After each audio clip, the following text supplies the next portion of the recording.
Would you like to know the 6 things I wish I was told when I was first diagnosed with fibromyalgia?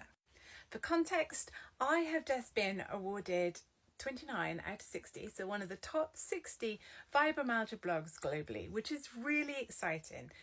Slightly embarrassing because I haven't blogged in a long time, but to be fair to me, I blogged a lot when I first got fibromyalgia because there was so little awareness and understanding of it, and recently I've been looking back at it because actually there is new information. Anyway, because I got this award, I thought, what do I wish I knew? And so I've got 6 things that I really wish I knew. And the last one is the one that probably caused me the most pain. Number 1, somebody told me healing takes energy. I wish they'd said this before. Healing takes energy. Rest is needed so that your body can use your energy to heal. Sleep is not the same thing. Stop feeling guilty about the fact that you've got to rest. You haven't got the energy to feel guilty, love. Number 2, embrace gentle living. I'm sorry, you are not going back to the hustle. If you keep fighting and you keep trying to go back to the hustle as you were, the high achieving perfectionist, it's not going to work. You're going to get more pain. It's going to get worse. I wish someone had told me that. Number 3, on a more positive light, pain and fatigue are on a range.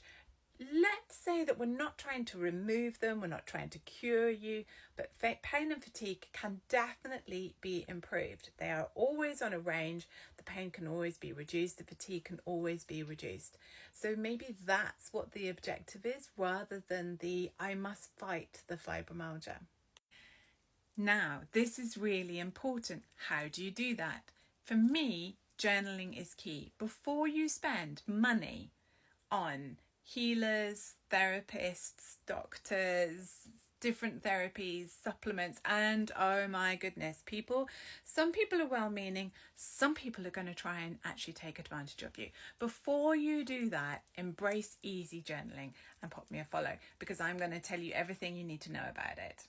And why do you want to know about easy journaling? Because this is a journey of learning more about yourself. You're going to need to learn to pace. You're going to need to learn how to avoid flares. And if you do get a flare, how to actually tackle it.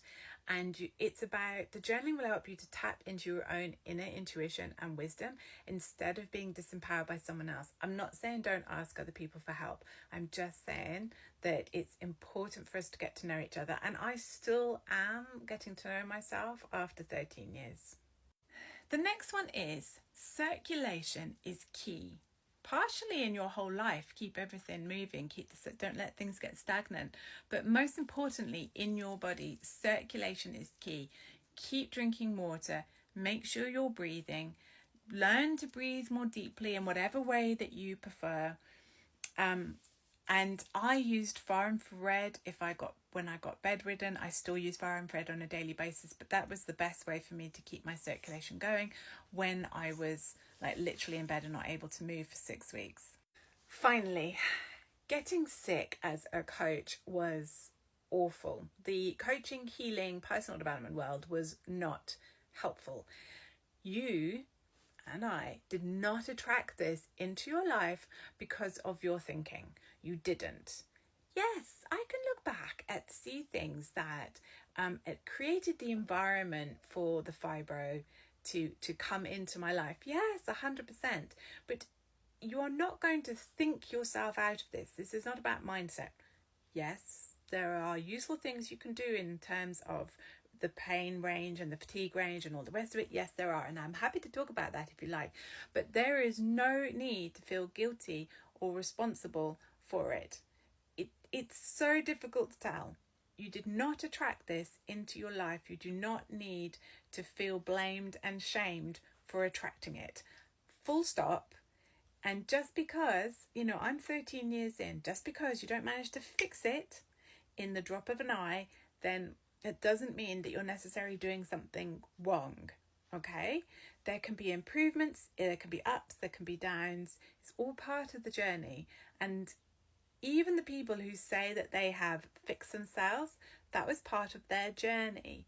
And you may fix yourself. You may always live with this. I may be completely symptom-free at some point, but I do not believe that I would be able to be symptom-free and not drop change in lifestyle, I believe maybe for me that there was a bigger purpose, a bigger reason, a bigger learning, and I embraced that instead of fighting it and blaming myself for my mindset. You couldn't have been more proactive about mindset than I was. That wasn't the problem. So let me know what you think about my top 6 things I wish I had known beforehand. Pop me a follow if you want more. I was going to share a bit more about fibromyalgia. I think there's a lot of misconceptions and a lot more about gentle living and a lot more about journaling. And there's loads of freebies if you check out my linky.